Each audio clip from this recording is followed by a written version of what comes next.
All right. Let's dive into a corner of history that I think deserves way more attention than it usually gets. Yeah. We're talking about the rise of the Sasanian Empire. Okay. You know, a force that went toe-to-toe with the Roman Empire for centuries. Right. You know, everyone's heard of gladiators and emperors, Right. but how many people can name a Sasanian king? Yeah, that's what makes this deep dive so exciting. Right. We're going beyond that, you know, the familiar Roman-centric narrative and exploring a dynasty that ruled Persia for over 400 years, leaving a cultural and political legacy that still resonates today. And you've been asking for more content on the ancient world? Yes. So we've assembled a fantastic collection of sources for you. Fantastic. We've got expert commentary from Dr. Ease MacDonald, who literally wrote the book on the Sasanian period. Wonderful. Plus a fascinating audio lecture that really brings this era to life. It's like having a time machine. Yeah. Transporting us back to the Iranian plateau in the 3rd century A.D. Okay. Imagine. For 500 years, the Parthian Empire held sway. Yeah. But after constant conflict with Rome, their grip on power was weakening. Okay. This is where the story of the Sasanians begins. So the Parthians are on their way out. Right. Enter the house of Sasan. Yes. A noble family with roots deep in Persian history. Deep roots. Plus, what's their claim to fame? What's fascinating here is that the Sasanians weren't just some upstart family. Okay. They traced their lineage back to the very heart of ancient Persian identity, a region known as Fars. Okay. This was the power base of the Achaemenids, the dynasty that famously clashed with the Greeks under rulers like Darius and Xerxes. So they're tapping into this deep well of Persian history and tradition. Absolutely. I can already see how that would give them a leg up in terms of legitimacy. Exactly. And from this family emerges a figure who will change the course of history. Okay. Ardashir, the architect of the Sasanian Empire. Ardashir, the empire builder. Yeah, empire builder. But he wasn't born with a crown on his head, right? Right. What was his path to power like? His story is a classic tale of ambition and strategy. Okay. He started as a younger son of a local king. Oh, wow. Imagine the family dynamics there. Yeah. And rose through the ranks to become commander of a small garrison town. Okay. From there, he orchestrated a stunning rise to power. Okay, let's unpack this. Right. He goes from a minor player to the leader of an empire that will challenge Rome. How does he pull that off? It wasn't a sudden coup. Okay. Ardashir was a master of strategy and knew how to play the long game. He spent years consolidating his power, strategically taking out rivals and building alliances. Yeah. He understood that to build an empire, you need more than just military might. Yeah. You need a strong base of support and a clear vision. So he's laying the groundwork, maneuvering his pieces on the chessboard of power. Exactly. But we can't forget about the Romans. Right. They've been a constant thorn in the side of the Parthians for centuries. Yeah, for centuries. What role do they play in this power shift? The Romans were a major factor in the Parthian decline. Okay. Their constant incursions into Parthian territory weakened the empire and created opportunities for ambitious leaders like Ardashir to rise. Yeah. It's almost like the Romans unintentionally paved the way for the Sasanian Empire. Wow. Talk about unintended consequences. They helped create the very power that would challenge them for centuries to come. Precisely. And it's a reminder that history is full of these complex, interwoven narratives. Actions have ripple effects, and sometimes the outcome is not what anyone intended. So the Parthians are weakening. The Romans are unknowingly playing a part. And Ardashir is strategically positioning himself for power. Right. What's the turning point? Yeah, there's a decisive battle. Okay. The Battle of Hormuzgan. Okay. Where Ardashir's forces clash with the last Parthian king of kings. Okay. It's a pivotal moment, a clash of titans that will determine the fate of Persia. Okay, paint a picture for us. Right. What was this battle like? Imagine a vast plain, dust billowing as thousands of cavalry clash in a brutal melee. Wow. It's said to have been a fierce and bloody battle, Yeah. with both sides fighting with incredible ferocity. And Ardashir emerges victorious. He does. What gave him the edge? Here's where it gets really interesting. Okay. Ardashir's forces were known for their innovative chainmail armor. Oh, okay. It's possible they adopted and adapted this technology from the Romans, giving them a crucial advantage in close combat. So he's learning from his enemies. He taking their strengths and using them against them. Exactly. Quite clever. Absolutely. Yeah. Speaks to his strategic brilliance Yeah, right. and his willingness to embrace new ideas, even from his rivals. This victory at Hormozgan is a game changer.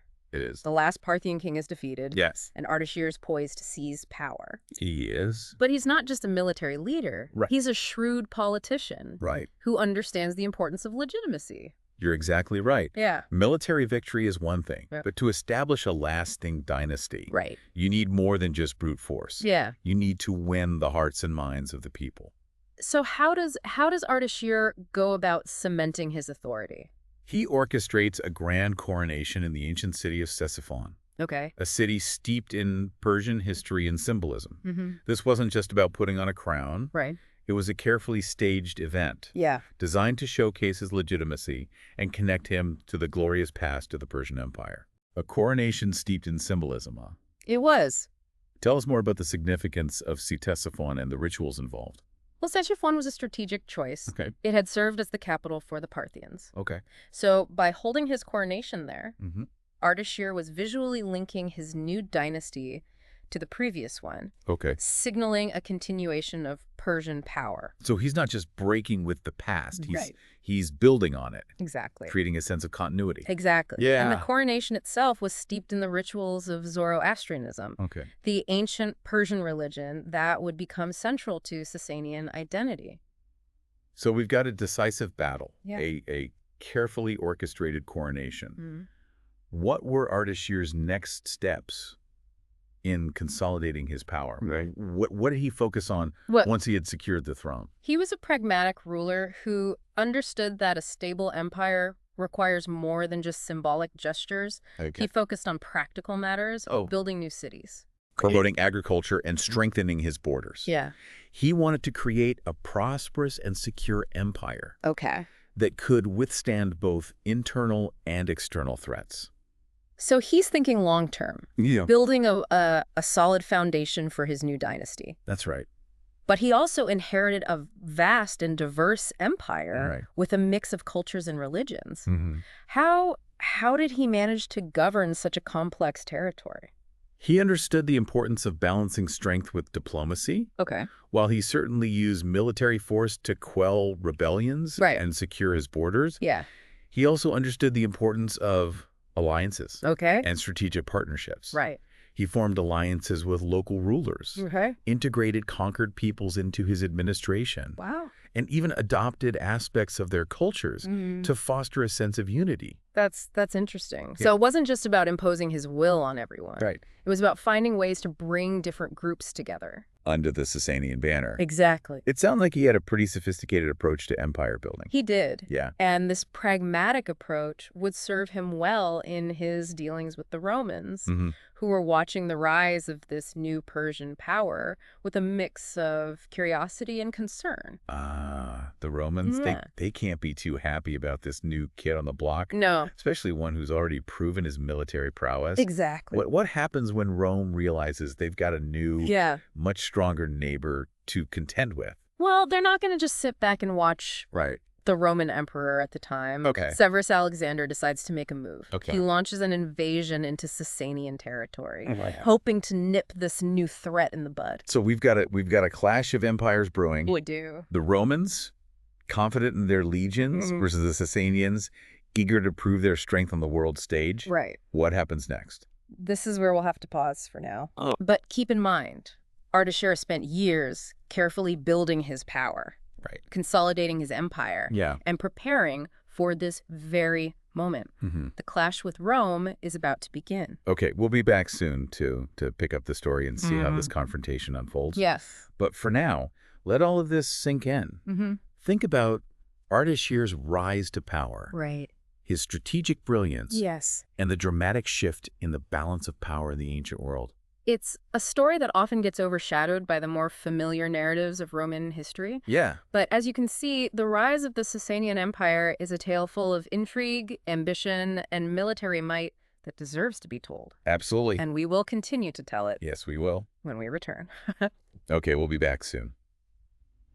Welcome back. So last time we left off with the Roman Emperor Severus Alexander marching his legions into Sasanian territory. I'm on the edge of my seat here. How does this showdown play out? It's a pivotal moment. You have the Roman Empire, used to being the dominant power in the region. Right, facing this newly consolidated Sasanian Empire under Ardashir, who's determined to prove his strength. So what happens? Does the Roman war machine steamroll this new Persian power? Not at all. Ardashir, the master strategist, is more than ready for the Roman challenge. Okay. He successfully repels the Roman invasion, demonstrating that the Sasanians are not to be trifled with. Wow. That must have sent shockwaves through the Roman world. I imagine this victory really cements Ardashir's status as a major player on the world stage. Absolutely. Yeah. This victory echoes far beyond the battlefield. It signals the emergence of a new power in the East, one that will challenge Roman dominance for centuries to come. So the Romans retreat, the Sasanians stand triumphant. What's next for Ardashir? Does he turn his attention to consolidating his gains, or does he have grander ambitions? Well, Ardashir focuses on securing his legacy. Okay. He understands that the survival of his empire depends on a clear line of succession. Yeah. He grooms his son, Shapur, to be his heir, ensuring a smooth transition of power. So it's not just about conquering territory. Right. It's about building a dynasty. Exactly. Creating a system that can last for generations. That's right. What kind of leader does Shapur turn out to be? Well, Shapur the First proves to be a worthy successor to his father. Okay. He's a shrewd and ambitious ruler, inheriting Ardashir's political acumen and military prowess. He expands upon his father's policies, strengthening the empire's infrastructure, promoting trade, and consolidating Zoroastrianism as the state religion. Interesting. So religion plays a central role in Sasanian statecraft. Absolutely. It wasn't just about conquering territory. It was about shaping a distinct cultural and religious identity. Exactly. The Sasanians were deeply aware of their cultural and religious heritage. They saw themselves as heirs to the ancient Persian kings. And they used Zoroastrianism to unify their vast and diverse empire, which stretched from Mesopotamia to Central Asia. It's fascinating how religion can be used as a tool for both unity and legitimacy. Yes. It's a thread that runs through history, doesn't it? It certainly does. And in the case of the Sasanians, their embrace of Zoroastrianism had a profound impact, not just on the empire itself, but on the development of religious thought in the region for centuries to come. So Shapur has consolidated his power, has strengthened the state religion, and established himself as a formidable leader. What's next on his agenda? Well, like his father before him, Shapur sets his sights on the Roman Empire. He understands that the Romans will never truly accept the rise of a powerful Persian Empire, and he's determined to test their limits. Here we go again, round 2 of the Roman-Sasanian clash of titans. What happens this time? Well, Shapur launches a series of bold campaigns against the Romans, pushing deep into their territory and scoring some stunning victories. Wow. In fact, he manages to achieve what no Persian ruler had done before. He captures a Roman emperor. Wait, he captured Roman emperor? Are you serious? It's one of the most remarkable feats in Sasanian history. Yeah. In 260 AD, at the Battle of Edessa, Shapur's forces defeat a Roman army led by the Emperor Valerian. Wow. Valerian himself is taken prisoner. Wow. A humiliating blow to Roman prestige. Wow, that's a game changer to capture a Roman emperor. It is. That's a level of victory that resonates throughout the ancient world.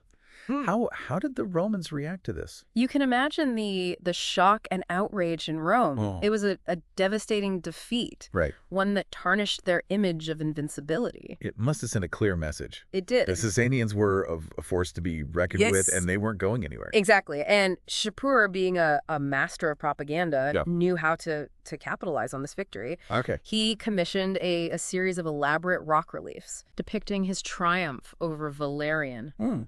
These reliefs, carved into cliff size, show the captive emperor kneeling before Shapur. Wow. A powerful symbol of Sasanian might. Those reliefs sound incredible.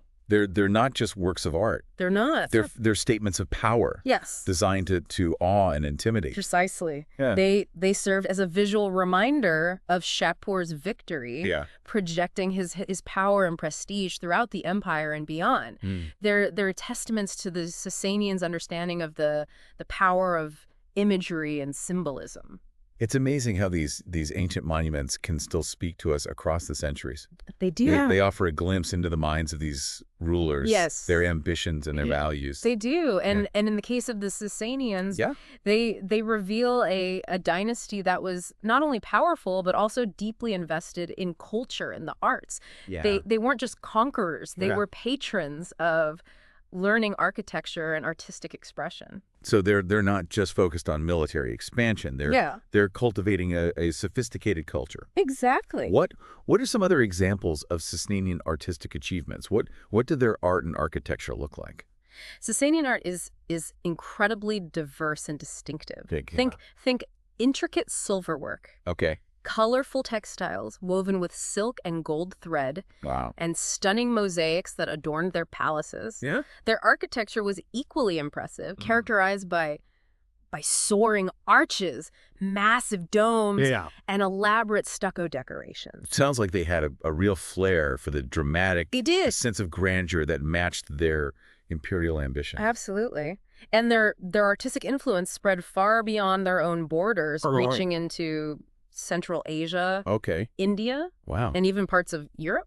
So they weren't just shaping the political landscape. Right. They were shaping the cultural landscape as well. It's amazing how a dynasty that's often overlooked can have such a profound impact on the world. It is. And it speaks to the importance of digging deeper, of going beyond the familiar narratives to explore these hidden corners of history. Speaking of digging deeper, we've been talking a lot about Shapur's military exploits and his patronage of the arts. But what about the everyday lives of people living in the Sasanian Empire? Right. What was it like to be a farmer? Yeah. A merchant and artisan in this period? It's a question that historians are still trying to answer. We have glimpses into daily life from archaeology, from literature, from inscriptions, but the full picture is still emerging. What we do know is that Sasanian society was highly stratified with a clear hierarchy of nobles, priests, warriors, merchants, and commoners. So not exactly a classless society? No, not at all. But there was also a degree of social mobility, particularly for those who excelled in certain fields, like the military or the arts.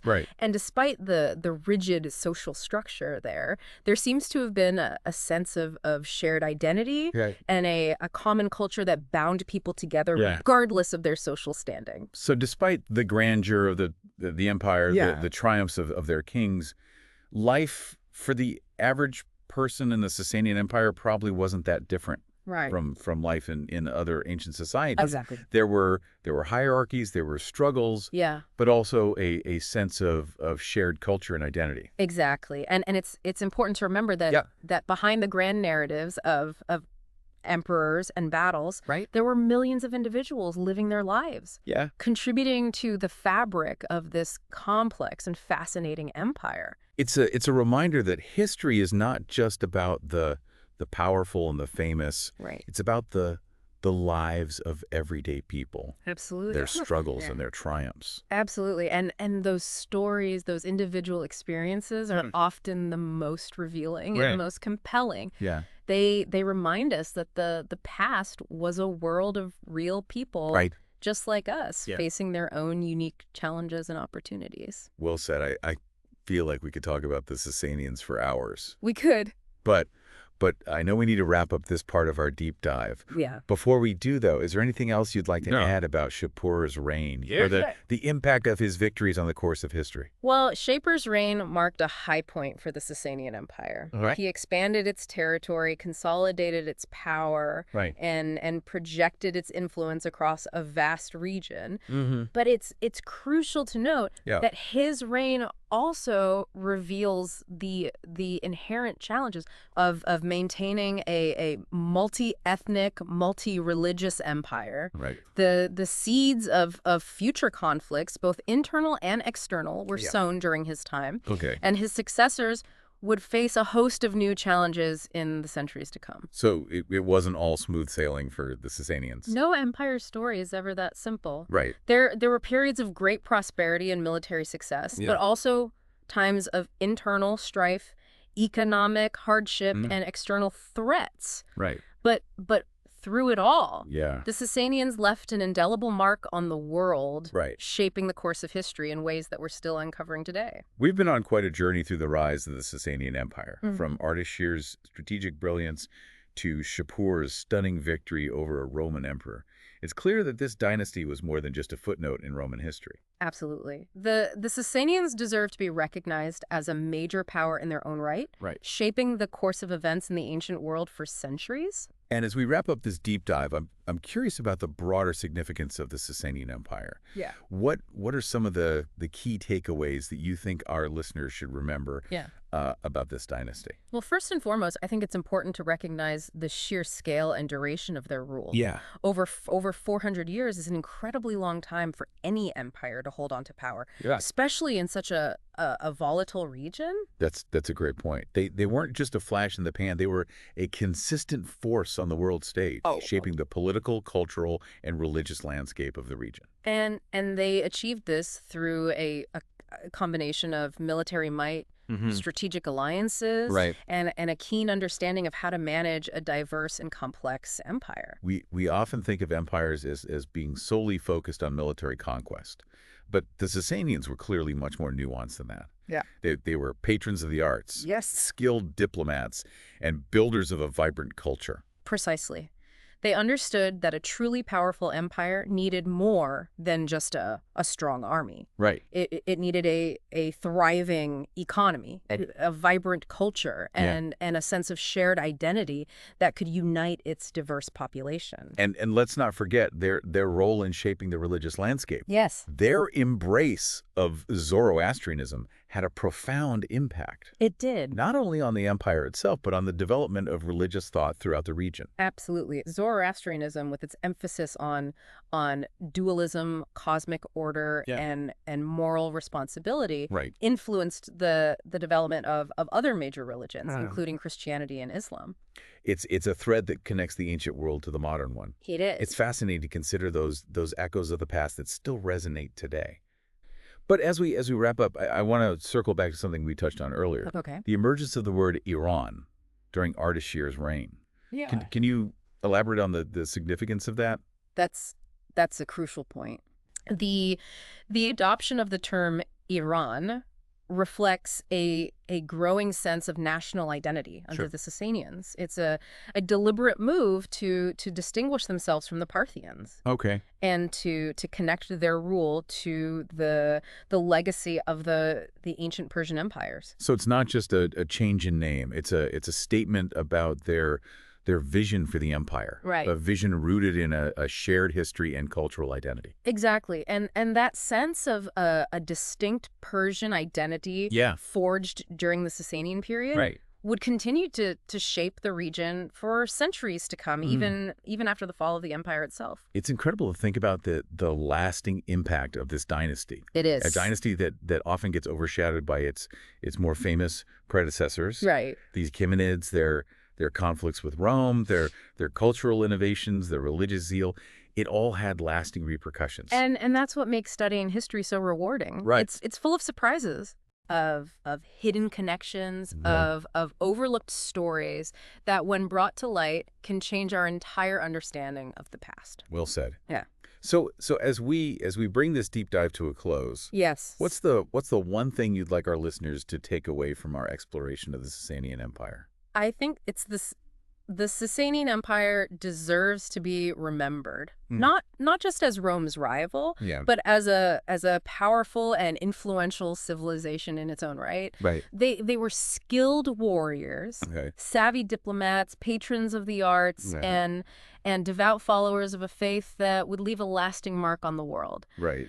They were complex and fascinating people who deserve a closer look. Well, I think we've given them that closer look today. I think so too. We've explored their rise to power, their cultural achievements, their religious fervor, and their enduring legacy. It's been a fascinating journey. It has, and I hope it inspires our listeners to explore the world of the Sasanians even further. Yeah. There is a wealth of information out there waiting to be discovered. Right. From books and articles to online resources and museum exhibits. Absolutely.